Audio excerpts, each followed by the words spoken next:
There comes a point in every haunting story where the person experiencing it decides they need proof, not for anyone else necessarily, but for themselves, because living inside something you cannot explain and cannot verify is its own particular kind of exhausting. A TikTok user who had been noticing unusual things happening inside his home reached that point and did what an increasing number of people do when they want to document their own reality.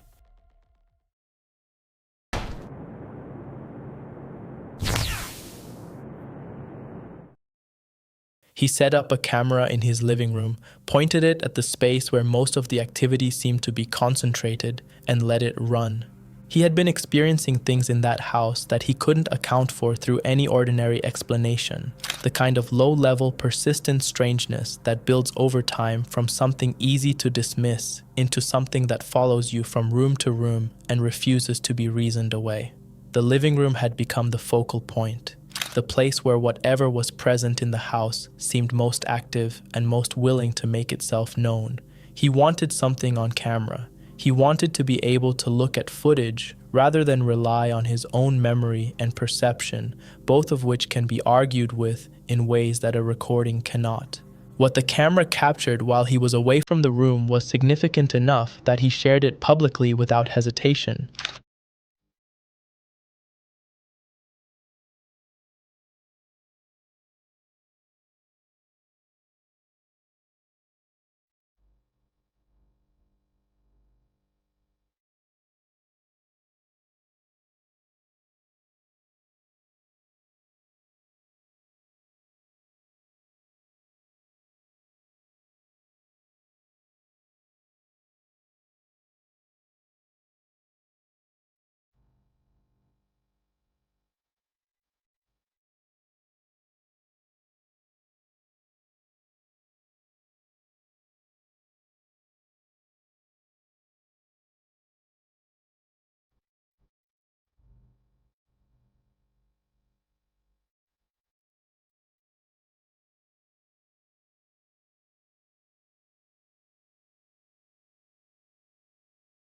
The fan turned on by itself, not a gradual increase in speed consistent with a timer or a residual charge working through the mechanism. It activated in the way that appliances activate when something operates them, coming on in a room that had been still and quiet with no person present to touch the controls or the switch. The footage shows the moment it starts, the blades beginning to turn in a space where nothing should have set them moving. Then the chair began to rotate. Slowly, in the deliberate way of something being turned rather than nudged, the chair in the living room moved on its own. There was nothing visible making contact with it, no draft from a window or a door that could account for that kind of controlled rotational movement. No person in the frame at any point during which the chair shifted. It simply turned, steadily and without interruption, in an empty room being watched by a camera that recorded everything and explained nothing. He posted the footage. The living room sits exactly as it did. The camera is still running. Whether that living room was actually haunted or whether there was another explanation hiding somewhere outside the frame has never been confirmed. But the next video isn't about something supernatural. It's about something very real and far more dangerous. Because sometimes, the scariest thing caught on camera is nature itself. There are moments in the natural world that arrive without the courtesy of a warning, and a morning safari in the forests of Kashmir produced one of those moments in front of an entire group of people who had come out that day expecting nothing more than the quiet pleasure of moving through beautiful landscape and watching wildlife from a respectful distance. What happened instead was the kind of encounter that reorganizes everything a person thinks they understand about how quickly an ordinary morning can become something they will spend the rest of their lives trying to process. The group was walking through the jungle, spread out along the trail in the relaxed and unhurried way of people who are enjoying where they are and have no particular reason to be moving faster than the scenery demands. The forest around them was doing what forests do, absorbing sound, filtering light through the canopy above, offering the kind of stillness that people travel considerable distances to find. Nobody in that group was thinking about danger in any immediate sense. They were on a guided experience in a place that was supposed to be exactly this, beautiful, wild, and watched over by people who knew how to manage the environment they were moving through. The bear came out of the trees without any of the hesitation that wildlife is supposed to exercise around a group of humans, and it went directly for one of the men in the group, taking hold of him and dragging him away from the rest of the party with the effortless physical authority of an animal that weighs several hundred pounds and has no reason to negotiate with anything in its environment. The man was taken to the other side of the area, away from the group, and the sounds that followed were the kind that don't leave the people who hear them easily or quickly. Everyone else scattered in the instinctive and uncoordinated way that people scatter when a large predator is suddenly and violently present in a space they were occupying seconds before, the careful structure of a guided safari dissolving in an instant into pure individual survival response. But one person didn't run. One man from the group turned back toward the bear rather than away from it, and what he did next is the part of this story that sits alongside the terror of everything else and refuses to be diminished by it. He went after the animal. He beat it with whatever he had available to him, with enough force and enough sustained commitment that the bear, which had a full-grown man in its grip and had no physical reason to release him, did exactly that. It let go. It released the man it had dragged away from the group and moved away from the confrontation, and the man who had been taken was able to get up and get clear. Everyone ran after that, and the running was the only rational response left available to a group of people who had just watched one of their number get seized by a bear and dragged into the trees. The forest that had felt quiet and beautiful an hour earlier had produced something that none of them had prepared for, and the distance between the trailhead and wherever they were going felt like the only thing that mattered. The man who turned back when everyone else was running saved another person's life that morning in the forests of Kashmir. The bear disappeared back into the trees. The jungle went quiet again, indifferent to everything that had just happened inside it. That man walked away because someone else risked everything to save him. But the next footage is far more unsettling, because this time, whatever appears isn't attacking anyone. It simply watches, and only one person in the room seems to notice it. A TikTok user named Miss Pink Do shared footage from a home security camera that raises a question nobody who has watched it carefully has been able to answer with any confidence. And the reason it continues to circulate comes down to a sequence of events that the camera recorded in a specific order that matters enormously to how the footage is interpreted. Late one night, a young child was sleeping on a pile of blankets in the living room. The security camera captured the scene in infrared, the room rendered in that characteristic gray clarity of night vision footage, with the child settled and still in the way of someone in deep sleep. Nobody else appeared to be in the room. The space was quiet, undisturbed, and there was nothing in the frame that suggested anything was about to change. Then something moved through the darkness in front of the sofa. Oh yeah, of course.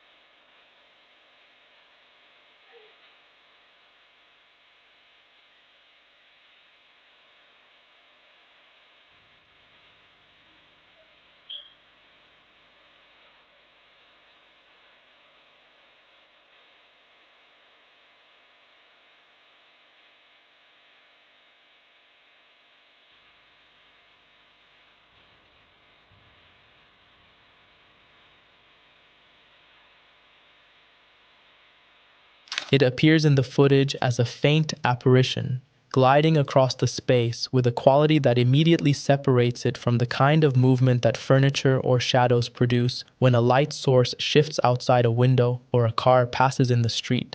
It moves with direction and with a consistency of form across the distance it covers in the frame, present long enough to register clearly as something rather than nothing before it is gone. The room returns to stillness almost immediately after. looking exactly as it had looked before the shape passed through it. And then the child woke up. Not gradually, not in the slow and confused way that people surface from deep sleep when a sound or a sensation has pulled them out of it. The child sat up with the immediacy of someone responding to something present in the room with them, their attention going directly to the same area of the living room where the apparition had just moved through the frame. They looked toward that part of the room with the fixed and alarmed attention of someone who can see something clearly, and then they ran. Not padded away with the sleepy uncertainty of a child disoriented after a bad dream, but ran with the urgency of someone putting distance between themselves and something they needed to be away from. The rational explanations for what the camera picked up exist and have been applied to the footage extensively. Infrared cameras can produce distortions, shadows can behave strangely in night vision mode, and a child waking from a nightmare at an unfortunate moment of coincidence is not impossible to construct as a theory. But the sequence is the problem that every rational explanation has to navigate. The apparition moves through the frame first. The child reacts after. The timing between those two events is too close and too specific to sit comfortably alongside the coincidence explanation, and the direction of the child's gaze when they sit up, straight toward the space the camera had just recorded something moving through, is not the unfocused look of someone waking from a bad dream. It is the look of someone who can see exactly where something is. What was in that living room with the sleeping child, and whether the camera captured even a fraction of what the child apparently perceived in that moment, are questions the footage raises without answering. Whether that child actually saw something the camera barely captured, or simply woke from a nightmare at the worst possible moment, no one knows. But the next video is even harder to explain, because this time, the person never even wakes up until it's already too late. There is something about footage of people sleeping that carries a particular kind of vulnerability. The subject is completely unaware, completely unguarded, and entirely dependent on the space around them remaining exactly as it should be, while they are in no position to notice if it doesn't.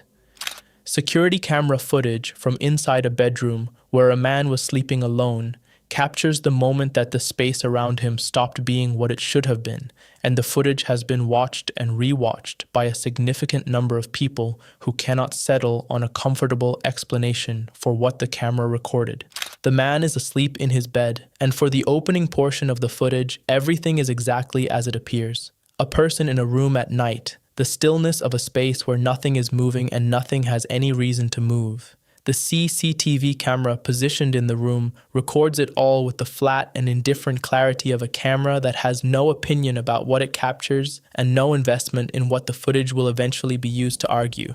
Then something moves through the window. It crosses into the frame with a speed that the eye barely registers at normal playback. A shape moving fast and low across the room in a way that doesn't correspond to any obvious physical cause. It enters through the window and covers the distance across the room in the time it takes to blink, and the man sleeping in the bed remains completely undisturbed through it, unaware that anything has moved through the space above him. What happens shortly after is what pulled the footage to the attention of everyone who has since watched it. The blankets covering the man lift, not shift gradually the way bedding moves when someone changes position in their sleep, not slide in the direction that gravity would take them on an inclined surface. They lift, and then they are thrown, pulled away from the sleeping figure, with a force and a directional quality that suggests something taking hold of them and removing them deliberately.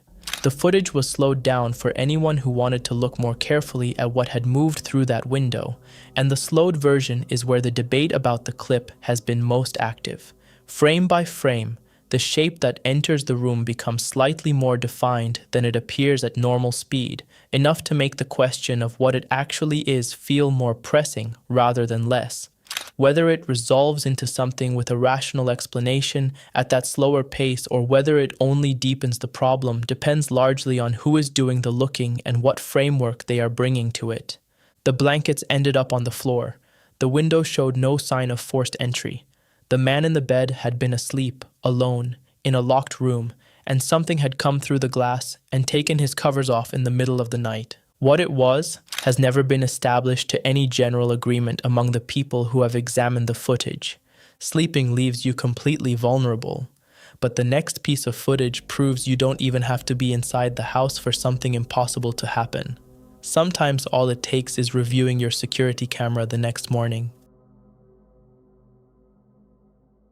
Ring cameras have become one of the most common ways that ordinary people end up with footage they cannot explain, precisely because they run continuously through the night and capture everything that moves through their field of view without anyone having to be awake or paying attention to trigger them. Most of what they record is entirely mundane.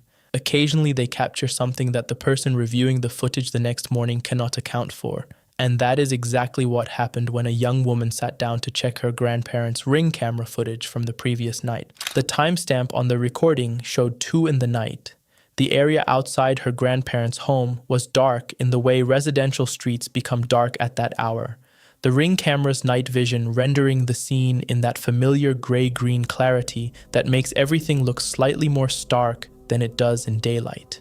A figure was visible on the footage, present in the frame with the definition and solidity of a physical person, not a shadow, not a shape that required imagination to interpret, but something that registered clearly enough as a human presence that there was no ambiguity about what the camera was looking at.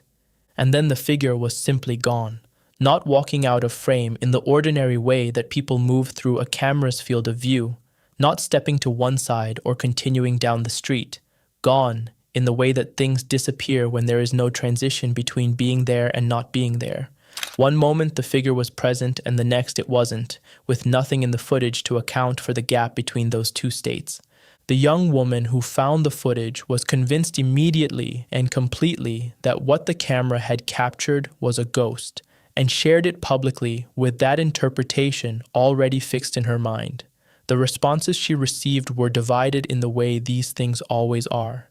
Some viewers landing in the same place she had, others reaching for explanations rooted in camera lag, compression artifacts, or the particular way Ring cameras handle fast movement in low light conditions.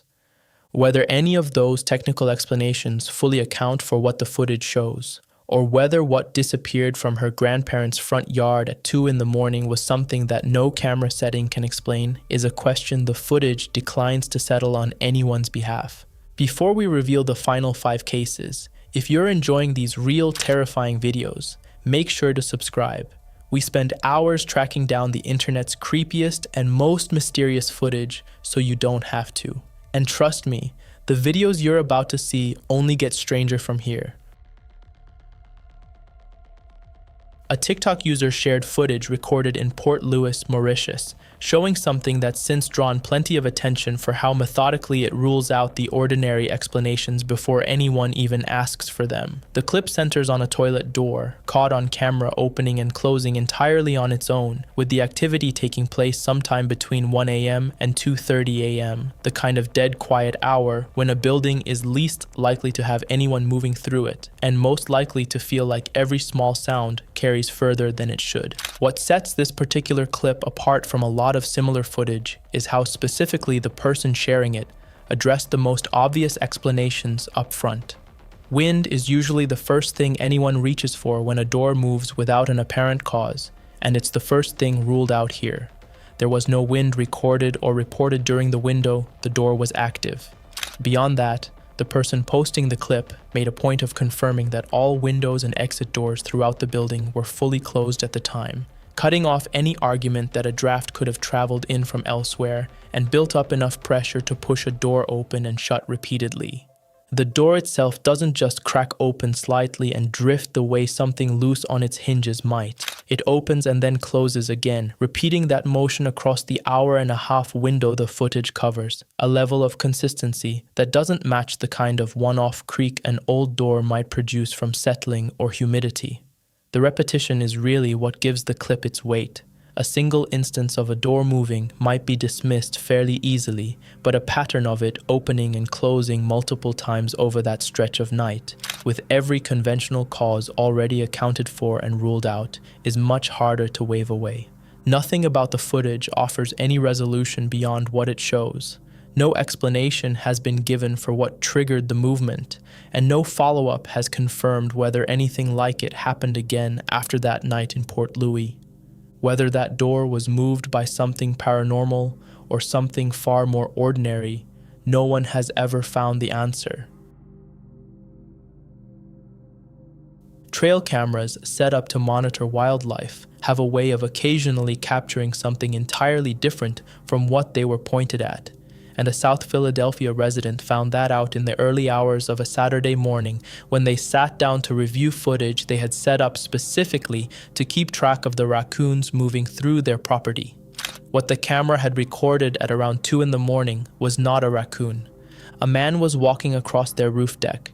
He was wearing a ski mask, carrying a flashlight, and moving across the connected row home rooftops with the deliberate and unhurried manner of someone who had done this before, or had at least thought carefully about what they were doing before they started doing it. The camera captured him checking windows as he moved along the roofline, pausing to look in, testing what was there and what wasn't, working his way across properties that their owners had no reason to believe anyone was standing on top of in the middle of the night. The footage spread quickly through the neighborhood, and the reaction it produced was immediate and visceral. Looked down at me, and I thought, maybe it's just a guy on a roof in the middle of the night. I don't know, I gave him the benefit of the doubt for no reason. But later, when we went upstairs, I saw him clearly with a ski mask on. I feel paranoid, really. We're locking the doors, we're double checking things, we're putting bikes in front of doors and things so that if someone were to get in, they would have to knock stuff over. Residents who watched it described feeling paranoid in the specific way that footage like this creates, not a vague general unease, but the particular discomfort of knowing that someone was directly above where you were sleeping, looking into your windows at an hour when you had no reason to be anything other than completely vulnerable. People began barricading their doors and looking into upgraded security measures, the kind of response that comes when a threat stops being abstract and becomes something that was literally captured on camera a few feet above someone's bedroom. A nearby resident named Bill Fitch had actually seen the man directly, without the mediation of a camera, spotted him on the rooftops and called 911 immediately, providing a live account that confirmed what the trail camera had recorded. Neighbors believed the man had accessed the connected roofs through an open alleyway gate beside a vacant property, which gave him a route up and across the row homes that avoided street-level visibility entirely. Philadelphia police opened an investigation into the incidents and made clear that criminal trespassing laws extend to the exterior of a home, meaning that accessing someone's roof without authorization is a punishable offense, regardless of whether entry into the property itself was ever attempted. The man in the ski mask has not been publicly identified. The rooftops he walked across that night remain connected, and the gate beside the vacant property remains a point of concern for everyone who lives along that row. Sometimes the most terrifying thing isn't the paranormal, it's another person watching you when you have no idea they're there. Wild animals operate on a set of instincts that have kept their species alive for thousands of years, and one of the most fundamental of those instincts is the avoidance of humans. It is the boundary that separates an ordinary wildlife encounter from something that demands immediate and serious attention, and when an animal crosses it, not out of desperation or cornered instinct but with apparent intention and sustained aggression, what you are witnessing is a creature whose behavior has been fundamentally altered by something that has gone wrong inside it. The footage reportedly captured in the Komi Republic is exactly that kind of encounter, and the reason it spread as far as it did comes down to the fact that what the camera shows is deeply and immediately wrong in a way that the body registers before the mind has time to analyze it. A fox covered in blood appeared at the doorstep of a residential property and began attacking it.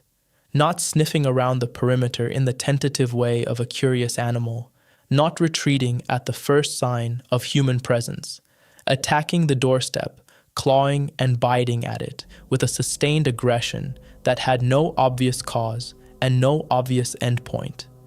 The person inside the house began filming on their phone, and the moment the fox became aware of them through the door, It redirected its attention entirely toward the human presence it had detected, scratching and biting at the door itself, pressing into it, showing no fear whatsoever of the person on the other side.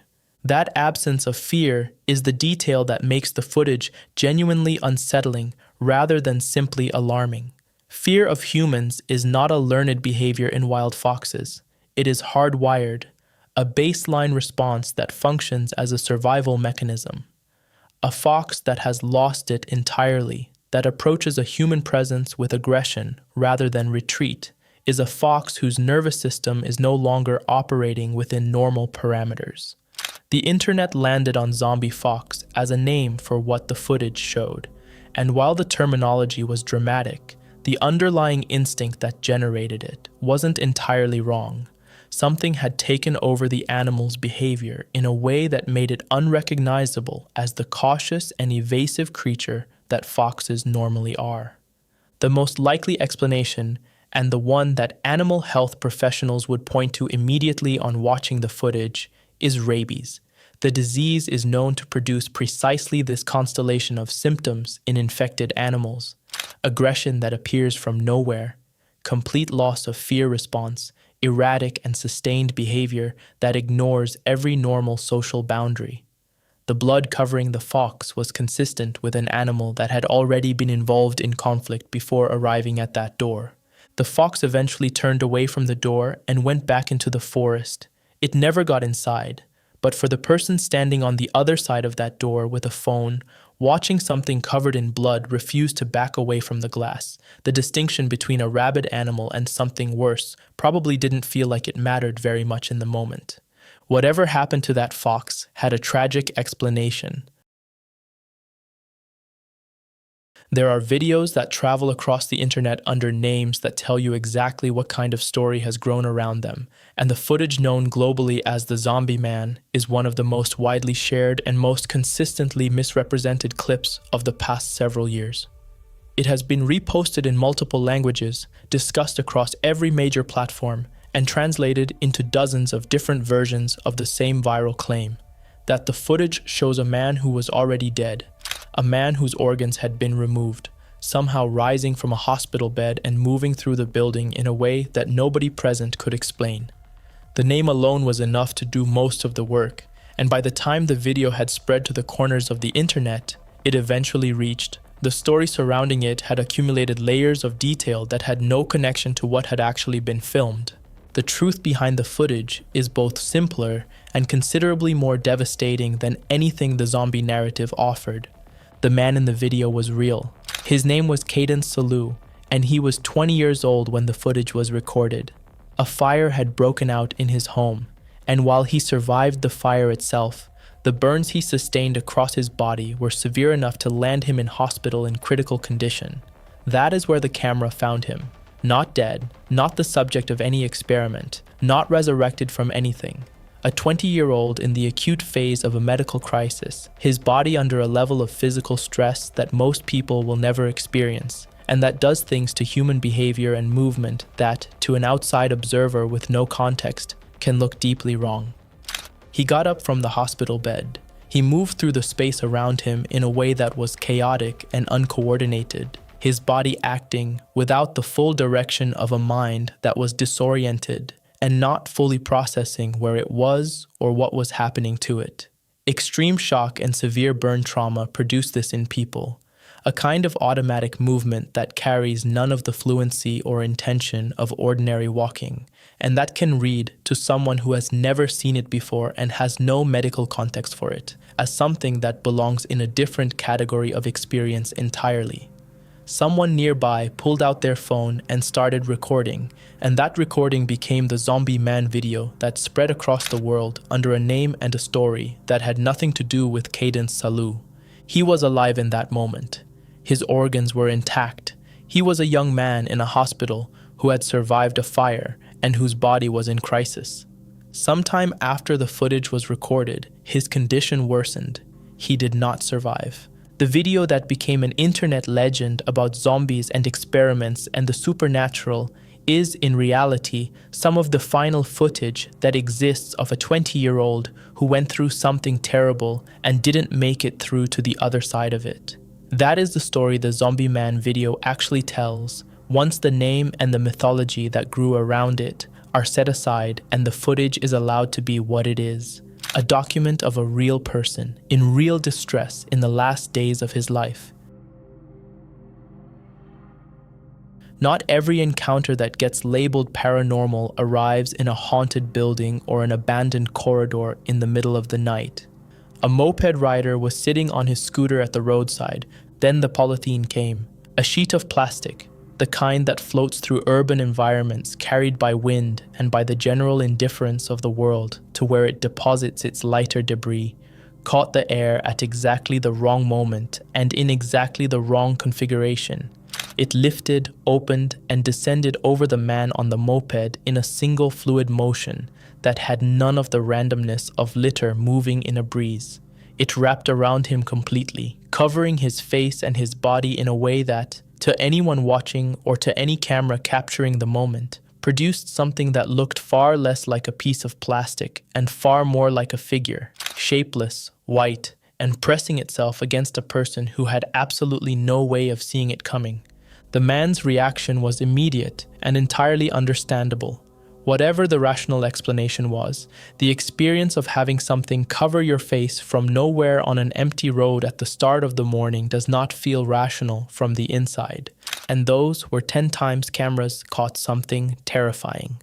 Which one disturbed you the most? Let us know in the comments below. If you enjoyed this video, don't forget to leave a like, subscribe, and turn on notifications so you never miss another countdown. Thanks for watching. And remember, sometimes the scariest things aren't found in movies. They're caught on camera. We'll see you in the next one.